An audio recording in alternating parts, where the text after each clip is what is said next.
पत्रकार परिषद घेण्याचा जो निर्णय घेतला तो वॉटर स्टेशन जिल्हा परिषद गटाचे जो कुणबी उमेदवार ओबीसीच्या सुटलेल्या जागेवरती लढणार आहे या अनुषंगाने पत्रकार परिषद होत आहे। मी प्रथम मराठा समाजातून येतो। आज ही पत्रकार परिषद घेतली त्याचं मी अभिनंदन करतो। कारण आहे ना, ज्यावेळी वाटरमध्ये आम्ही ना आमचे मित्र ज्ञानेश्वर लोंढे ज्यावेळी यांनी उपोषणासाठी बसले, मराठा समाजाला आरक्षण मिळावं, परंतु ते आरक्षण आम्ही उपोषणाला बसलो। जरांगे पाटलांचा जो मुद्दा होता की आम्हाला नोकरीत आणि शैक्षणिक आरक्षण मिळावं, आमचं एकच म्हणणं आहे की आम्हाला राजकारणात आरक्षण नको आहे। मराठा समाजाला आम्हाला नोकरी आणि शैक्षणिक आरक्षण जरी दिलं तरी आम्ही त्यात समाधानी आहे। राजकारणात ओबीसी समाजाचं आरक्षण काढून आम्ही त्यात कुणबी दाखले घेऊन आम्ही ते इलेक्शन लढवावं अशी आमची कुणाची इच्छा नाही। आम्ही मराठा समाजाच्या वतीनं आम्ही ओबीसी समाजाच्या ज्या सुटलेल्या जागा आहेत त्यांच्या पाठीशी आम्ही आहोत। तिथं ओबीसीचाच उमेदवार उभा राहावा ही आमची इच्छा आहे। मंगेश शितोळे, राहणार वॉटर स्टेशन। आज या ठिकाणी एक पत्रकार परिषद आयोजित करण्यात आलेली आहे। ते येणाऱ्या काळातल्या जिल्हा परिषद होणाऱ्या निवडणुकांच्या संदर्भात। तर आज जिल्ह्यामध्ये पूर्ण वातावरण असं निवडणुकांचं झालेलं असताना आज वॉटर स्टेशन या जिल्हा परिषद गटामध्ये जिल्हा परिषद न्याय पाठिंबा केली तर वॉटर स्टेशन गटामध्ये ओबीसी महिला वॉटर स्टेशन गण ओपन महिला आणि आंबवडे गण ओबीसी पुरुष असं आरक्षण पडलेलं आहे। हे आरक्षण पडलेलं असताना या ठिकाणी ऐकीव गोष्टीतून असं कानावर येत आहे की या काळामध्ये कुणबीचा जो दाखला घेऊन काही लोक या ठिकाणी उमेदवारी करण्यास इच्छुक आहेत।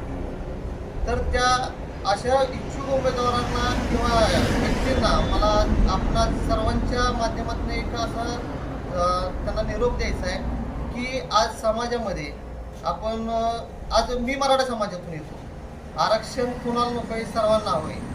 आज माझ्या मराठा समाजाला नोकरीमध्ये आरक्षण गरजेचं आहे, शिक्षणामध्ये आरक्षण गरजेचं आहे, परंतु गाव पातळीवर ज्यावेळी आपण राजकारण करतो, जिल्हा पातळीवर राजकारण करतो, राज्य पातळीवर राजकारण करतो, त्या ठिकाणी आपण इतर समाज गृहीत धरतो राजकारण करत असताना।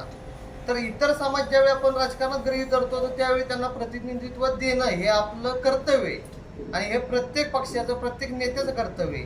तर या ठिकाणी आपल्या सर्वांच्या माध्यमातून मी थोडक्या शब्दामध्ये सांगेन की जे कोण असे इच्छुक उमेदवार आहेत त्यांनी कुठल्याही समाजावरती अन्याय होईल आणि त्यांच्या जागी आपल्याला चान्स मिळेल आणि राजकारण आपलं पुढं घडेल अशी मनात इच्छा ठेवू नये। कारण या छोट्या समाजांवरती अन्याय जर झाला तर आणि त्यांचा उद्रेक जर झाला तर या सर्व गोष्टींचा पूर्ण मराठा समाजच नाही तर इतर सर्व समाजांमध्ये एक वेगळा मेसेज जाणार आहे। त्या वेगळ्या मेसेज जाण्यामुळे एक समाजामध्ये वेगळा असा संघर्ष निर्माण होणार आहे आणि जे मराठवाड्यामध्ये घडलेले जे समाजामध्ये एकजूट जी होती ती एकजूट तुटलेली, सर्व समाज एकत्र राहत होते, ते समाज एकत्र राहणार नाहीत येणाऱ्या काळामध्ये। याची सर्व गाव पुढारी, जिल्हा पुढारी आणि राज्य लेवलचे नेते मंडळी सर्व पक्षीय यांनी या गोष्टीचा जरूर विचार करावा आणि याबाबतचा योग्य तो निर्णय व्हावा एवढीच विनंती करतो। जय हिंद, जय महाराष्ट्र। काम केलेली आहे आता। तर आपला येणाऱ्या जिल्हा परिषद पंचायत या निवडणुकामध्ये दिवसाची नव्हता लागणार। कोरेगाव तालुक्यामध्ये एकूण 6 गट आहेत, त्यातून 5 हे ओपनसाठी गेलेले आहेत आणि एकच वॉटर स्टेशन हा गट हा जिल्हा परिषदचा हा आणि पंचायत गटचा हा नागरिकांचा मागास प्रवर्ग महिला व पुरुष असा इथं जे आहे। तर असं माझं मत एक आहे असं की 5 जिल्हा परिषद गट तर ओपन आहे आणि 1 जिल्हा परिषद गट म्हणजे नागरिकांचा मागास प्रवर्ग आहे। तर ह्याच्यामध्ये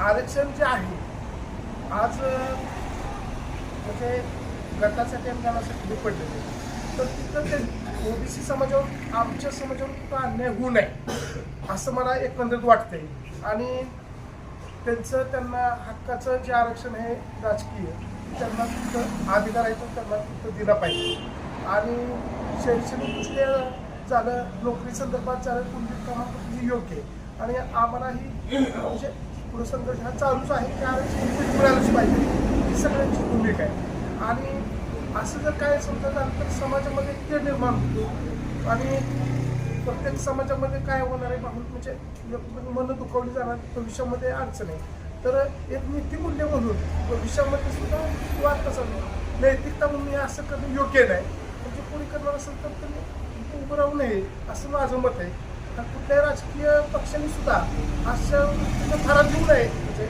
या गटात उमेदवारी सुद्धा देऊ नये आणि परिसरात सगळे उमटतील विनाकारण डिस्टर्ब होईल पूर्ण जिल्ह्यामध्ये मला महाराष्ट्रामध्ये तर खरोखर माझी मनापासून अशी इच्छा आहे की सगळे समाज बांधव आणि सगळे आपले म्हणजे जाती धर्मातील लोक सगळे हे सर्वांनी राहिलं पाहिजे ना असंच आपलं म्हणजे एकत्र टिकलं पाहिजे एवढं मी बोलतो शब्द सांगतो जय हिंद जय महाराष्ट्र. मी वैभव सुगुंडे भारतीय जनता पार्टी युवा मोर्चा कोरेगाव तालुका अध्यक्ष.